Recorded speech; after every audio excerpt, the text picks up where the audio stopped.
And I believe that we're live. So this is Tom Bell, and this is my 30-day, break my habit of being afraid of video, and also teaching people how to, get great coaching leads and clients and never have to deal with broke-ass prospects again. And I have a pretty big star tonight, Mitch Miller. What can I say about Mitch? The first thing I ever have to ask him when we talk is, what part of the world are you in? Because it changes daily.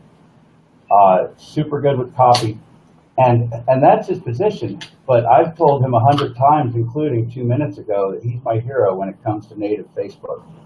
So that's the intro. What do you think, Mitch? Did I do it right? I love it. It's good. It's to the point. It's simple. It's not bragging on me too much so that I feel all embarrassed. Yeah, hey, brags are always best when say, hey, you know what? I'll present that as a serious note, really, because it's true. If you have bragging that needs to get done, and you can either engineer it or ask somebody, it's so much better when it comes from somebody else, don't you think? Actually, that's why I decided a couple of years ago to stop interviewing. I used to have a podcast where I'd do interviews, and I realized very quickly that there comes a point where you only want to be the interviewed. But there's a process. So as your authority starts to build, then you want to start being interviewed more and more and more. And I thought that was fascinating. I don't know if it made a fucking difference. God, I thought about that just tonight because, I've been working with some. Oh, this is just. Yeah, it's going in and out. Mitch's connection happens to be a pocket Wi-Fi device, so if we lose him, we'll forgive him in advance. This will be my first, live stream, which I was super afraid to do, where it's not just a straight up student, or where it's not an interview, because really this is back and forth with us. Exactly. So there's that. Exactly. That's cool. Tom, am I cutting out a lot, or is it? Hey, it's 80%, so we'll play it by ear. I also have an option to connect back on through 520 versus 720, so it might make it less choppy. Yeah, it's going pretty good. So if I'm hearing you okay, we're conducting this through BeLive.tv, which I kind of like. It's a little rough around the edges, but I can hear Mitch okay on my console here. If people that are listening to the live stream can't hear him, just let me know. But he sounds okay to me. Perfect. So what should we talk about? A lot of coaches are listening. Yeah, I think a lot of our listeners are going to be coaches. Okay. So there's one thing I know about coaches. It's that, they're pretty damn fucking good at coaching. Mm-hmm. But when it comes to the marketing themselves, that's where it gets a little hairy. Yeah, and you know what? Go ahead. I want you to finish. I'm pretty much finished right there. I got nothing else to say. It's like, you guys suck at marketing yourselves. Bye. It's you know what though? It's so ecological, and it's okay. You don't need to get a complex. If you're, I use the example of TV repairman from E-Myth Revisited. The guy who can fix TV is really good. And, he's so good at it, his friends talk him into starting a business. Now he's got to be an accountant. He's got to sell the service. He's got to do all this shit that he's not naturally great at, right? If you're a yoga instructor or a branding expert, there's no reason that you should get good at it. I mean, you have to get good at marketing if you want to feed yourself. But having it not be natural is not your fault. No, it's none of this showmanship is very natural. It comes natural to a few people, and it didn't come natural to me. You have a very good gift of showmanship and words, and I don't know if that came natural to you either. It kind of did. I don't want to brag, but there's a downside to it, Mitch. The whole stuff that I do. The brag is it's a natural thing.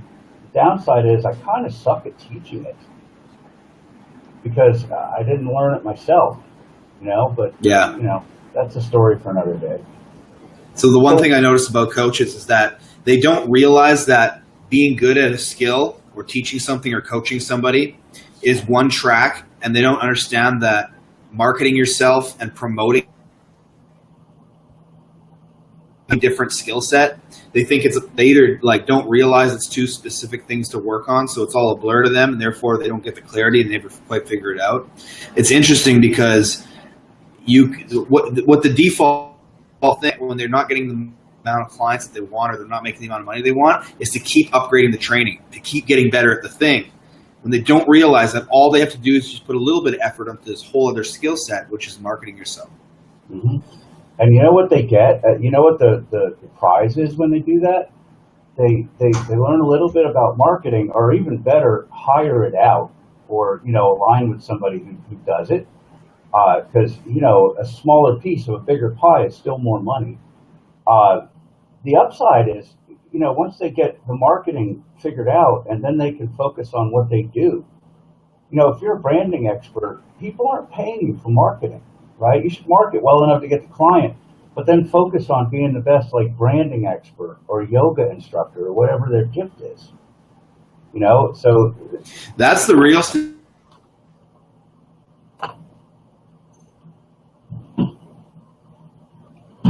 Born with the shameless self-promotion. If someone's not born with that, or they haven't been, let's say they're 40 fucking years old and they just really haven't like cultivated that within themselves, like the odds of them really overcoming that and then just kicking ass is like so low that you are best to hire somebody, you are best to align or partner with somebody who naturally has those things or already has them, so that you can just start getting results immediately. There's no reason to actually, any of your defects or any of the things you're not good at, there's no need to actually get good at them if you don't want to. That's what being a business owner is. That's what being someone in charge. You just hire it out, outsource it, get someone else to do it. Don't like selling? It's like, fuck it, get someone else to do it, because there's a whole bunch of people who would love to sell what you got. Yeah, and God forbid they do, really, really learn it themselves. See, now you're providing the service, with your high-end coaching clients, and you're the chief marketer in your business. So now you have two scale problems instead of one, right? So, maybe hiring that, so look, it's starting to sound like a pitch, but it's also the truth. If you're in the marketing business, and I know there's a few people on the call that are, then great, be a great marketer, right? I mean, that's our particular niche, right? But if your niche isn't about market, and it just so happens that, my new niche is about getting leads for clients. So it's convenient advice to give to hire it out. But anybody that knows me knows that it's just true anyway. Hire out against your weaknesses so you can focus on your strengths.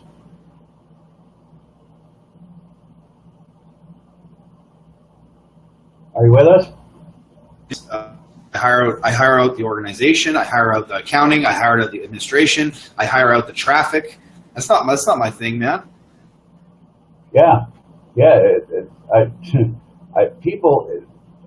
I've given you this rant before, but people think I'm a traffic expert. I had to talk to somebody today about how to scale their business, and really he just wanted more traffic. And I said, look, I don't know anything about traffic. I know about converting offers. Now that will get you traffic, right? But I tried to set up a Facebook ad campaign for these live streams last night. I almost threw the computer out the window. It's still not set up, right? But yeah, I mean, what do you think? And let's get some comments from the viewers. It's great to be engaged. Facebook will like us because of the the whole edge rank thing. So this is free. You're not going to hear a pitch. So don't be afraid to ask some questions and comment and like and share.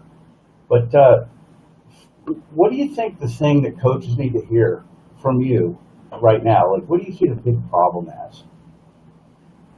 The big problem is that they're not acting like they're unique. So what I mean is that there's one of you. If you're a coach, there's one of you, and of your market, there's thousands and thousands and thousands and fucking hundreds of thousands of people who you could work with. And you're not acting like it.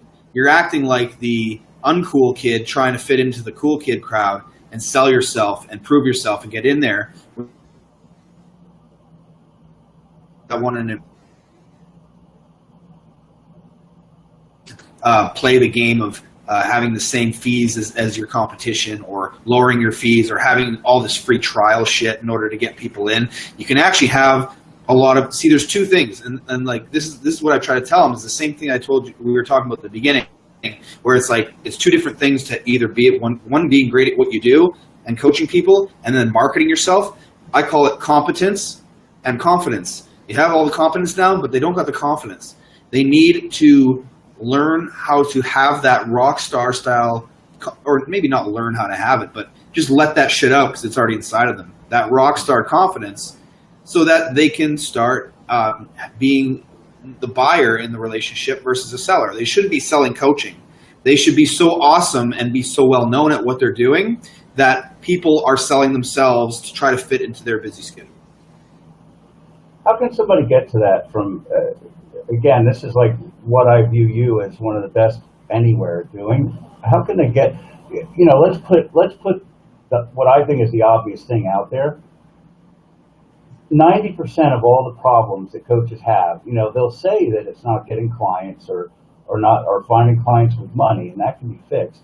But really it boils down to, them accepting their own value and like realizing their own value well enough to not be ashamed to ask for money when it comes to it. Having said that, there's coaches out there with a job to get done. They want clients. They want to, do work. They want to be happy with it. What are some things they can do, like right now, when it comes to getting some things happening out on Facebook?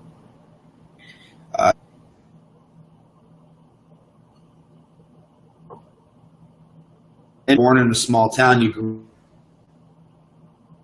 and let's say you're a female, and let's say you had sex with the entire football team. Well, you're known as that. You know what I mean? Like, you don't care if you're 35 and you have a family. You're like that. That reputation is set in stone. And it's the same in your industry. It's set in stone immediately. So if you come in the industry and you're charging low, or you offer these free trials, and you get known as a specific person, it's very hard to get out of that. Reputation is forged immediately. So when I realized this, I tried to come on the scene in this marketing game in 2008 and 9. I completely fucking failed and bombed, disappeared for at least 3 to 3 years about, disappeared. Rethought my strategy, and I thought, okay, I know my shit, but I was terrible at marketing myself. I'm like, what does this game need? And I realized the truth. The truth.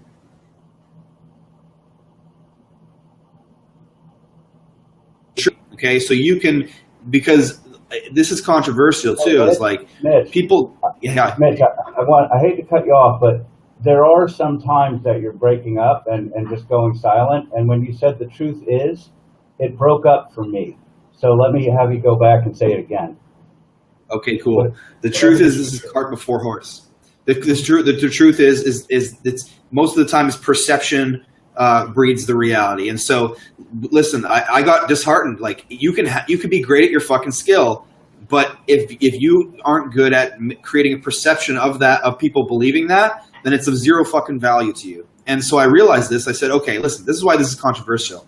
I said, okay, what I need to do is, as soon as I come out in the scene, I'm writing a book before anyone knows I exist, and I'm putting it on Amazon. I did that. My website, as soon as it came out, I got the opposed media, put the website up. The website, the first thing that is on the website, we are not currently accepting any new clients. Please put your email in to get on the waiting list. Fucking instantly, from the start. Now, were those things technically true? Are they like especially the website thing, the waiting list? No, not really. I did have space, but I understood the truth about this, and that's why it's controversial, and I don't give a fuck what anyone thinks, is that it's the perception of supply and demand, the perception of you having of there being a limited supply.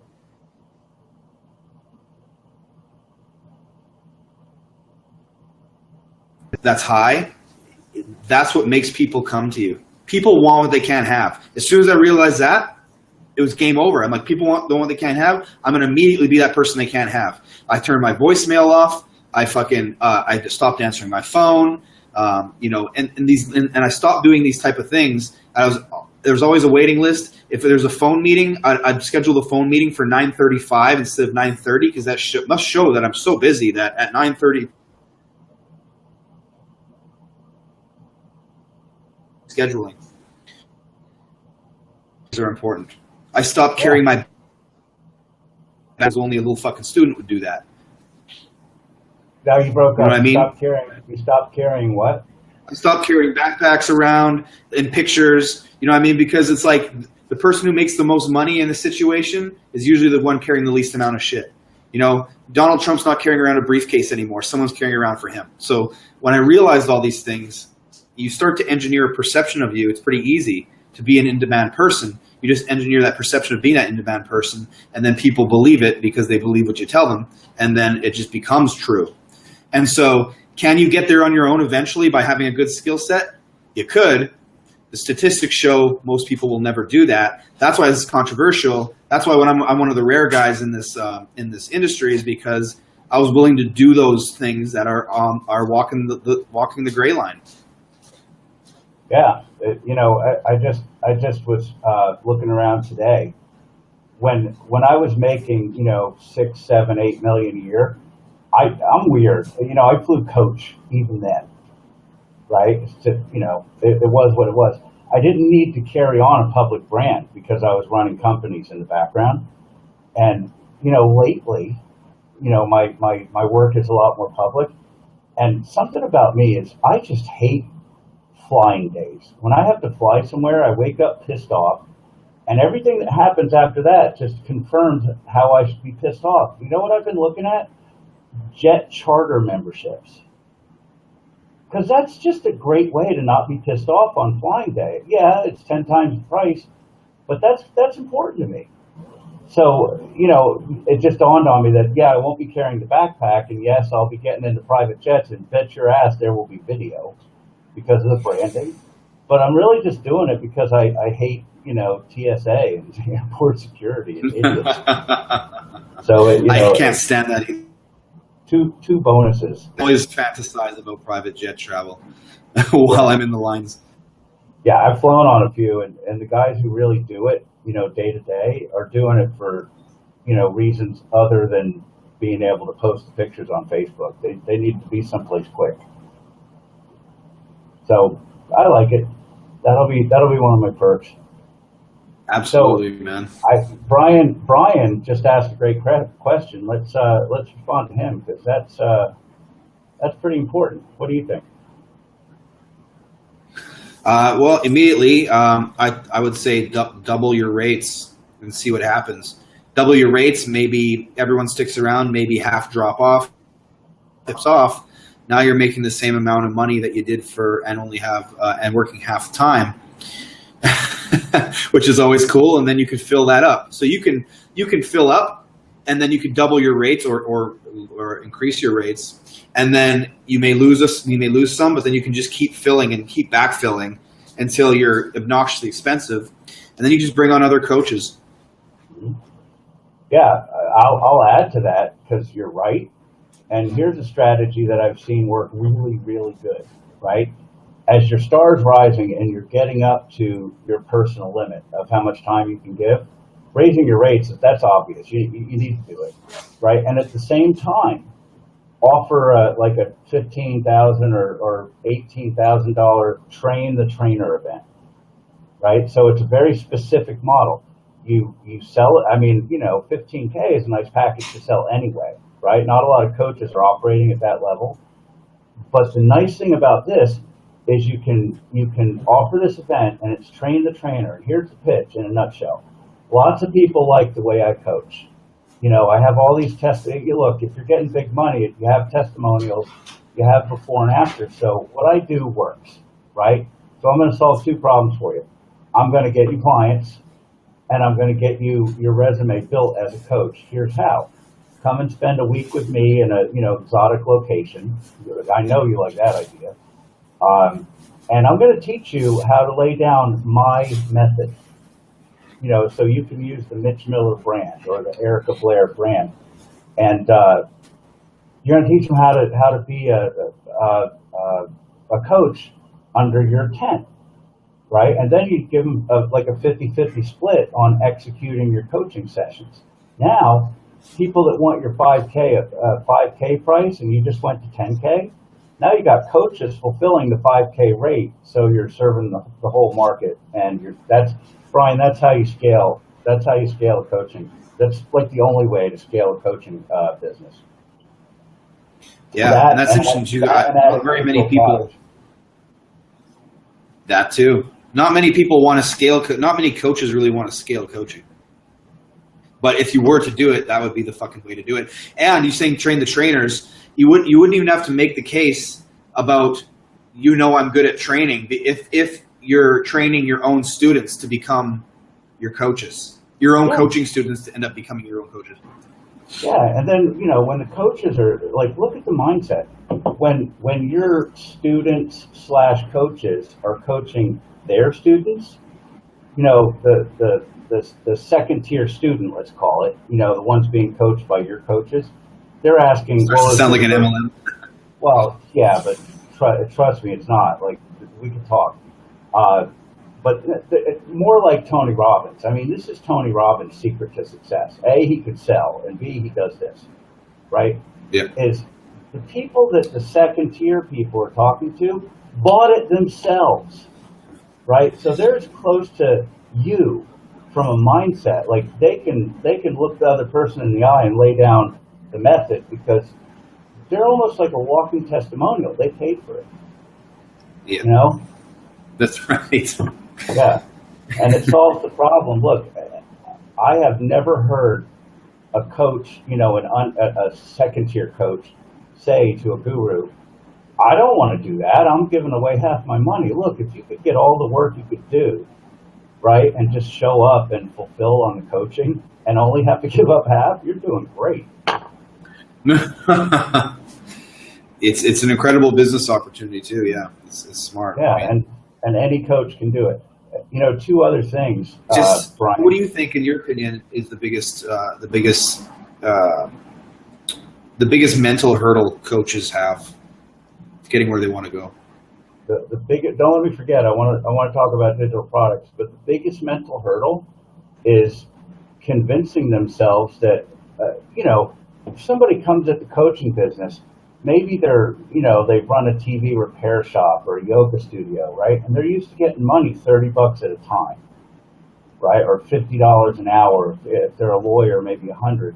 So it's just not in their reality to ask somebody for $5,000, right? And the thing is, they have to believe that is real. And then once they believe that, they have to believe that they're worth it. Really. That's like the universal problem behind finding leads, is coaches convincing themselves that they're worth the money. Word spreads fast. Yeah. Word spreads fast if you're good, but you got to also, it's a positioning, convincing yourself. I still have to convince myself. Everyone gets up in the morning, like most days, you don't feel that's the dream. Reality is you wake up like a human being and you got to prime yourself to get going, and it just is what it is. But part of the positioning that they're missing is they're missing that story or that hook. I can say I was a guy who was fucking homeless, had a heart attack, ate fucking uncooked rice on a park bench crying, and fucking failed 18 businesses, and now I'm doing this and this. That's a story. People are instantly holy fuck, okay, I got to listen to this shit. And your story is just as crazy. So it's like I think if people are a little too boring and they just I'm this yoga coach and I take some good selfies and I'm wearing cute yoga pants tonight. So yeah, it's unique. Yeah, I should throw this in that yoga teachers for whom the statement is true, I think they're overlooking a lot of business with playing up their hotness. That's probably sexist, but it's true. I did a consulting job for a guy. Are you ready for the ultimate consultant brag? I have not found a brag better than this in consulting. I had a client pay me, I'm not kidding, $20,000 to spend 2 days in a strip club in Las Vegas. I am not kidding. He was doing a Sounds series. terrible. I know, it's hard work. Somebody had to do it. He was doing a series on stripper fitness. The pole dancing exercise videos, and it's legit. Women were really into that at the time. They might still be.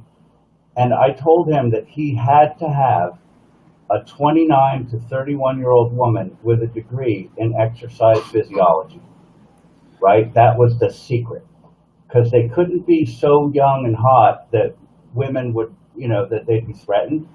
And again, this is sexist, but I'll tell you this, the project worked. So yeah, 2 days in a strip club, we found the dancer, right? And she had the degree in exercise physiology. And boy, I was going somewhere with that, but I forgot. I was just too happy to tell the story. What else could there be to the story? I mean, I don't even. You had remember. me at strip clubs, so. But yeah, that was. I seriously don't remember where I was going with that. Oh, so before we move on, I want to add two things from like one point back. Brian was asking, how by the way, Brian, I love you and I respect you, but I do not agree with this point right here. My version of that would be, if you have 10 clients, yeah, raise the price and then go get yourself 20 inside a train the trainer strategy. Then you get the time, then you get to hang with people as much as you want. There's nothing saying that you can't show up on calls that were otherwise going to go to the sub coaches, right? And you should always do group coaching, by the way. You should do like the group calls as the lead guru with anybody that comes into your tent, right? So, but that's group, that scales. One-to-one doesn't. The other thing is actually a lot of times more valuable to people than the one-on-ones. Sure. The other thing to point out is digital products. Not only are they a good idea because if you're charging $5,000 or $10,000, that's a big number for somebody that's coming at you cold. They don't know you, know your work. Yep. So you need digital products just to have the lower priced entry point. And this one's big, I think. I designed digital products as an active barrier for idiots. So if you're a coach, you have the right to like call your shot, and you can dictate who you talk to and what type of person you work with. Once you get the marketing figured out, you can do that. Because every coach in the world takes clients that are almost a fit because they're standing there and they have a check in hand, right? And that's a mistake. It's always a mistake. Like anybody who's done it, any coach on this call, could say it in comments if I'm wrong. Any coach on this call is going to agree with that. Taking money from a non-fit client works out to be a mistake every time. So you can design your digital products as an active barrier. So if somebody spends $300, they're just never going to get your personal time. So I like digital. I just wanted to underline digital products. They're good for that. I like that, and that's brilliant. And then I'll just add on to what you're saying. My trainer and nutritionist Aaron, what he'll do is he has sub coaches, and he will fire people, or he won't fire them. He'll just banish them to the sub coaches. Be like, all right, he's like, clearly this is not working. You get my sub coach. But now he's working on the digital products, so we can say, hey, you go just take my courses, or my sub coaches, or I'm doing these digital products so that you motherfuckers don't even get to me in the first place, like you just said. Yeah, and it might be something you say out loud, or it might just be something that you do. Meera Heart made a comment that I want to like plead not guilty. No, I was saying that if a yoga teacher happens to be hot, to engage that, right? If there's a yoga teacher out there who's too hot to be marketable, oh, I know what my point was, Mitch. I know what my point was for the strip club story. It was this, that we had to find a 30-year-old real dancer who was also an exercise physiology, had a degree, because of the secondary market, right? This was important for him because, yes, he was selling the videos, the workout videos to women who wanted to learn how to pole dance for exercise, yes. But I identified a secondary market, and this will sound crude, but it's true. The secondary market was marriage acceptable porn. Like workout videos. There would be men watching the videos of a hot stripper pole dancer instructor, and if the wife walked into the room, it's a lot better than watching Pornhub. So yeah, the project, that's where I was going with the yoga teacher. If it's an asset, unless you're a super feminist yoga instructor who's actively against that kind of thing, then own that, I guess. Yeah. Well, that was a loaded thing. Where do we go from there?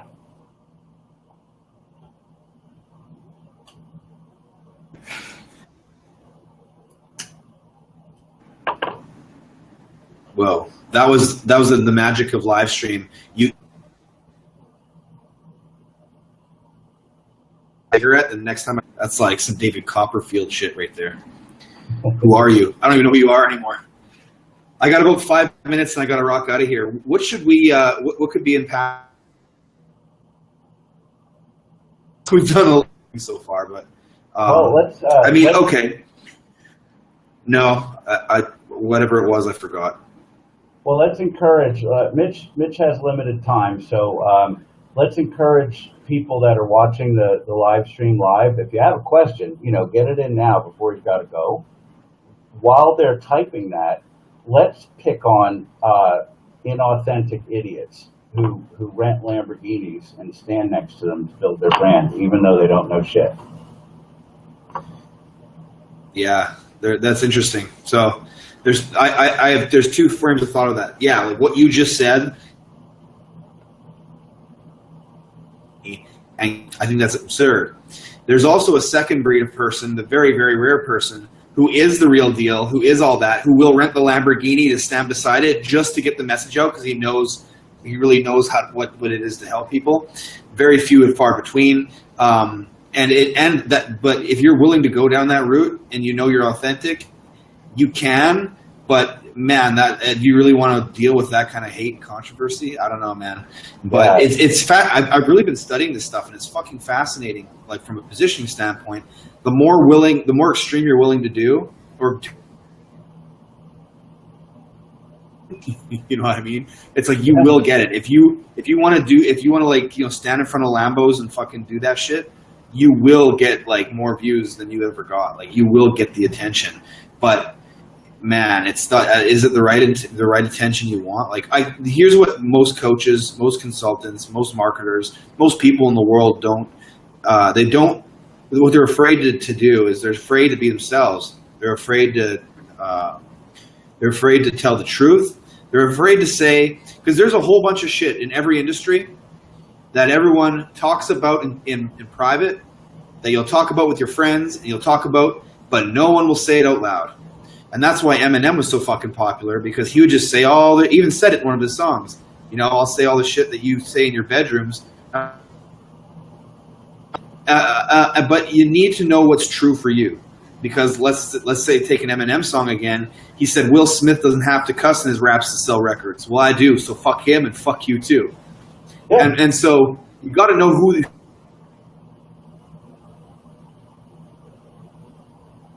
Mitch Miller and you're swearing. It doesn't mean that you're swearing just because Gary Vee is so authentically swearing that you feel that you need to swear too. No, that's you being fucking fake now.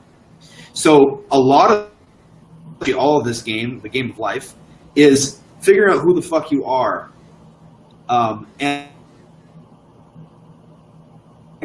But in reality, a lot of this game is peeling back the layers of hurt, of ego, and social, so this all the social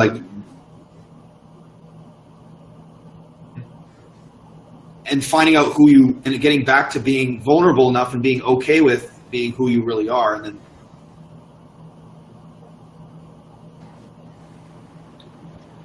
Yeah, you broke up a little, but I was hearing what came through, and I think that most of the point got made. And, kind of coming up to the wrap-up for all this, this deserves saying, because I pick on, 20-somethings and Lamborghinis all the time. It's one of my favorite sports.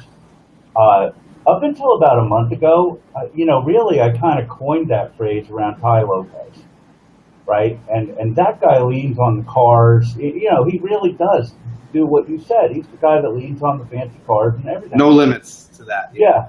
And I'll tell you what, to be really fair, I don't know the guy. I still haven't met him. But I've run into some people that have, and I've come to learn that he really is the real deal. Like he's not that shallow guy that's kind of his persona. He's probably is authentic, about wanting people to see his cars and all. But he's a smart marketer also. Like I've seen some moves that he's made now that I look at it with the right lens. And yeah, endorsement. He's somebody that I want to meet one of these days. It's showmanship. He's not afraid to take it to the hilt. He's doing the old school Barnum and Bailey, of today. Yeah, good for him. And it's interesting. A lot of his personality is kind of like he seems like it's dumb, and he's just kind of like a blasé girl. That's kind of like, but it's not true. It's like he's doing that because he knows. Robert Collier said it.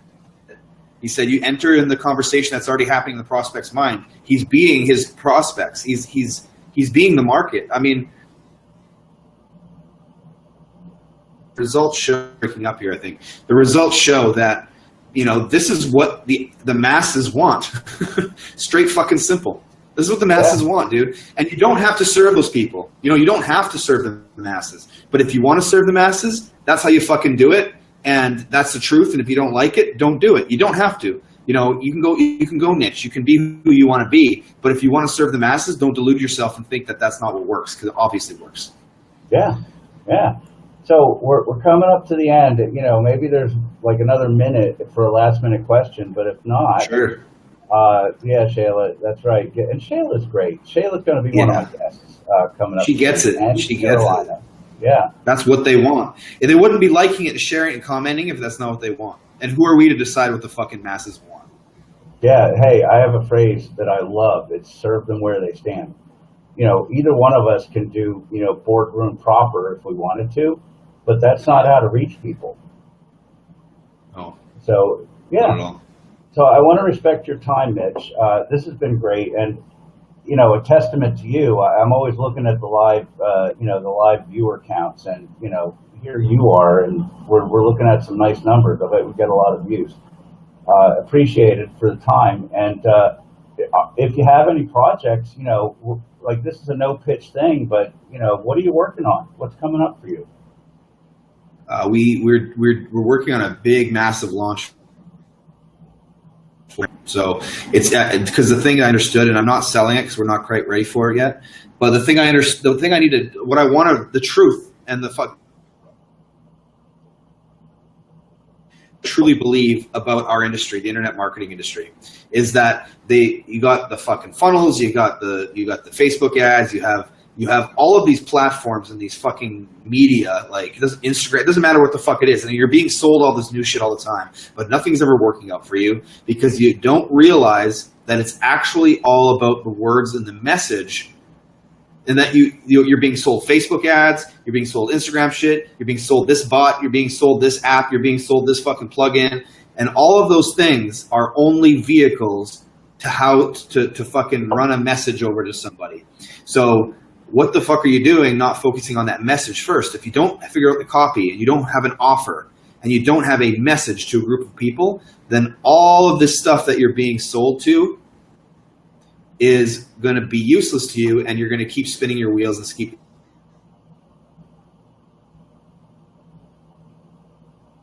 novel, and that's what always changes. So people latch onto that, and they know that like our reptilian brains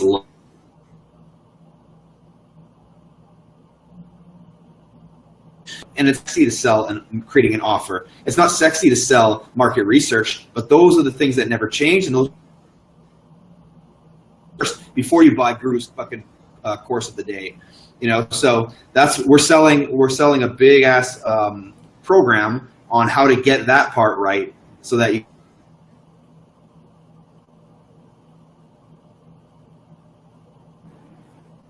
Yeah, I have to say, Mitch, like two things, and then we'll wrap up. A fair amount of that got lost with the bandwidth. So if you would have Mac get a link for Copy Penthouse, and we'll put it in there. And also because I was at the event that was kind of the genesis for Copy Penthouse. And I know who else was there, and a lot of them are on this call right now, which says a lot all by itself. Do me and Mitch a favor and tell the truth. If it sucked, we're giving you permission to say so, but just write a couple of words about the actual experience, at the penthouse and at the hotel for the event that was kind of the genesis of this.